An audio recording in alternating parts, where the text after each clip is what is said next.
मेरठ के ब्रह्मपुरी थाना क्षेत्र में हुआ सौरभ हत्याकांड ने देश को हिलाकर रख दिया। जिसने भी इस हत्याकांड के बारे में सुना वो हक्का बक्का रह गया। किसी ने सोचा भी नहीं होगा कि एक लव स्टोरी का दी एंड इस तरह होगा। कैसे कोई पत्नी अपने पति को अपने आशिक के साथ मिलकर ऐसे मार सकती है। बता दें कि पति सौरभ नेवी में नौकरी करता था। पत्नी मुस्कान से अक्सर विवाद के कारण उसकी नौकरी छूट गई और फिर वह दुबई में बेकरी पर नौकरी करने लगा। बीते दिनों बेटी का बर्थडे मनाने वह इंडिया आया था, लेकिन उसको नहीं पता था कि जिस पत्नी को वह दिल से चाहता है उसने ही उसकी हत्या की पटकथा पहले से ही लिख रखी है।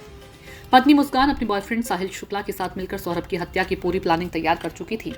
हत्या करने के बाद कैसे उसको ड्रम में डालना है और सीमेंट से जमाना है, पहले ही उसने सोच रखा था कि सौरभ ने उस रात जैसे ही खाना खाया, खाने में उसको नशीला पदार्थ मिलाकर मुस्कान ने दे चुकी थी। जैसे ही वह बेहोश हुआ तो मुस्कान और बॉयफ्रेंड साहिल शुक्ला ने उसकी छाती पर वार कर उसको मौत के घाट उतार दिया। इतने से भी उनका मन नहीं भरा तो उन्होंने साहिल को बाथरूम में ले जाकर उसके 15 टुकड़े कर दिए। लेकिन ये सब करने से पहले मुस्कान और बॉयफ्रेंड साहिल शुक्ला ने पहले नशा किया। साहिल पहले से ही नशे का आदी था और उसने मुस्कान को भी नशे का आदी बना दिया था। मामले का खुलासा हुआ तो पुलिस ने सारी छानबीन की और अब दोनों 16 दिन की न्यायिक हिरासत में मेरठ के जिला कारागार में बंद है। जेल में नशे के लिए तड़प रही हैं। मुस्कान 12 नंबर तो साहिल 18 नंबर बैरक में बंद है। दोनों का इलाज चालू हो चुका है। जैसे ही 16 दिन की न्यायिक हिरासत में मुस्कान और बॉयफ्रेंड साहिल शुक्ला को जेल में भेजा तो पहले दिन उन्होंने नशे को लेकर हंगामा खड़ा कर दिया था। आरोपी मुस्कान और साहिल से दोनों के ही परिजनों ने दूरी बना रखी है। 3 दिन में कोई भी परिजन उनसे जेल में भीतर उनसे मिलने तक नहीं गया। भीतर एकांत में दोनों समय काट रही हैं। मुस्कान नशे की आदी है और फिलहाल खाना नहीं खा रही है। चिकित्सकों ने बताया कि 15 से 20 दिन लगेगा और दोनों सामान्य हो जाएंगे। जेल अधिकारियों ने बताया कि दोनों को डॉक्टरों की निगरानी में रखा गया है। जितनी जानकारी शुरू में मिली है वही मिली है। इसके अलावा माइक थोड़ा ऊपर कर लो, थोड़ा ऑडियो माइक थोड़ा ऊपर करो। जो मुस्कान थी जब उनकी शादी हुई आपके भाई से, शुरुआत से लेके जब तक वो यहाँ रहीं या किराए के घर में रहीं, उनका कैसा व्यवहार था?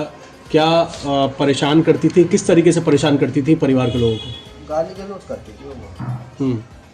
किसी भी बात पे चालू हो जाती थी, बर्तन फेंकना, अपनी बच्ची को मारना, ये सब वो बहुत परेशान करती। मतलब शुरू से उनका मानसिक संतुलन सही नहीं था। इस चीज़ का तो उसके माँ बाप बताएंगे। वो जानबूझ के करती थी कि परेशान है। शुरुआत से लड़ाई झगड़ा करती थी। जब लव मैरिज हुई थी तो कभी आपके भाई ने, सौरभ ने कभी या किसी ने कुछ ऐसी जानकारी दी कि जब उनकी लव मैरिज हुई थी तो अचानक से ऐसा क्या हुआ कि घर में इस तरह के झगड़े होने लग गए? क्या कोई पूजा पाठ या कुछ मानसिक संतुलन था ऐसा? अचानक नहीं हुआ, ये कम से कम 3-4 महीने तो वो एकदम सही है। उसके घर वाले भी आते थे, वो हमारे को फ़ोन करके बोलती थी कि पापा आ गए, जल्दी आ जाओ। उसके बाद जब से वो उनके घर जाने लगी है ना 3-4 महीने के बाद, उसके बाद से किनके घर? अपने माँ बाप के घर, जल्दी से उसके जो है लड़ाई झगड़ा चालू हो। तो धार्मिक प्रवृत्ति की थी क्या वो? नहीं, पूजा पाठ नहीं करती थी? नहीं, वो जगह एक मंदिर का एक मूर्ति भी रखी हुई उसके ज़माने में, उस टाइम जब यहाँ आई थी। भैया जब शादी हुई थी तो उनके क्या हालात थे और अब वो किस तरीके से उनके फाइनेंशियल स्टेट? मैं तो इतना जानता हूँ, हमारा जो है वो सौरभ से था, बात की जो थी उससे होती। वही हमारे घर भैया, वो तो जब से घर में आई थी, जब से हमारे तो सभी परेशान थे उससे, सभी परेशान थे उससे। मोहल्ले वाले क्या सब क्या सभी पूछते, सभी परेशान थे उससे। हमारा क्या, हम तो थे अंदर, वो तो गली मोहल्ले में खड़ी हो गई, इतनी गंदी गंदी गाली देती थी कि पूछो मत। वो क्यों करती थी ऐसा? क्या करते, क्या नहीं करते, उनके जरा शांति रहे, घर में बनी रहे। हमने ऊपर कमरा भी दे दिया रहने के लिए, सब कुछ कर दिया, और क्या करते, क्या करते उसके साथ? खाना हम बनाते, कपड़े हम धोते, सब काम हम करते उसका।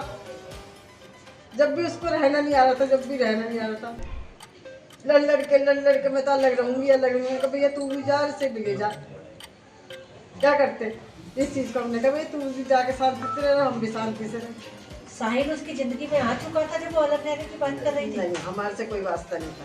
साहिल आ रहा कि कितने साहिल आ रहे हैं और कितने जा रहे हैं, हमें कुछ पता नहीं। तो साहिल ने उसका आगे हमारा लड़का घर पे आता था, जाता था, बस हमें इतना पता। बस साहिल ने किस तरीके से उसका दिमाग जो है बदला? हमें इस विषय में पता ही नहीं है, किसी ने कोई किसी का दिमाग बदलता नहीं आजकल के टाइम। देखिए, जिला कारागार मेरठ एक संवेदनशील और पश्चिमी उत्तर प्रदेश की एक महत्वपूर्ण जेल है।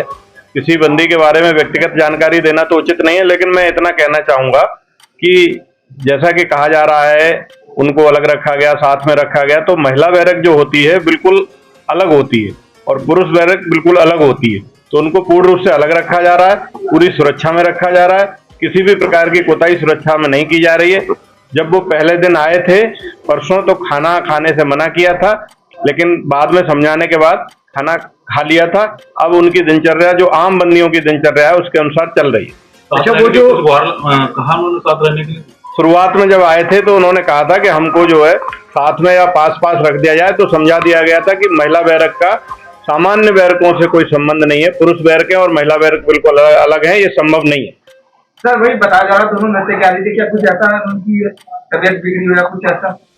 नहीं, वो सामान्य है। डॉक्टर को दिखा दिया गया है, जो जेल में आने के पश्चात मुलायजा होता है उनका मुलायजा करा दिया गया है, पूरा चेकअप करा दिया गया है। इस प्रकार की कोई शिकायत नहीं है, तथा जेल में नशे का यदि कोई आदि भी आता है तो नशा उन्मूलन कार्यक्रम चलते हैं, अभी तक ऐसी कोई शिकायत नहीं आई। अच्छा, जो जेल के अंदर है किस तरीके के अपराधियों के साथ में इनको रखा जाएगा, और फिलहाल किस तरीके के जो उसके अंदर जेल के अंदर कैदी उनके साथ में रखा गया है?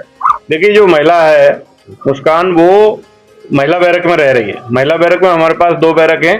जो नई बंदी आती हैं, जिस बैरक में रहती है उसमें रखा गया है उसको, तथा जो पुरुष बंदियों के लिए जो नई बैरक है, पहले 10 दिन तक नए बंदियों की बैरक में रहते हैं, उस साहिल को वहां रखा गया है। सर, कौन क्या क्या नंबर है दोनों के बैरक?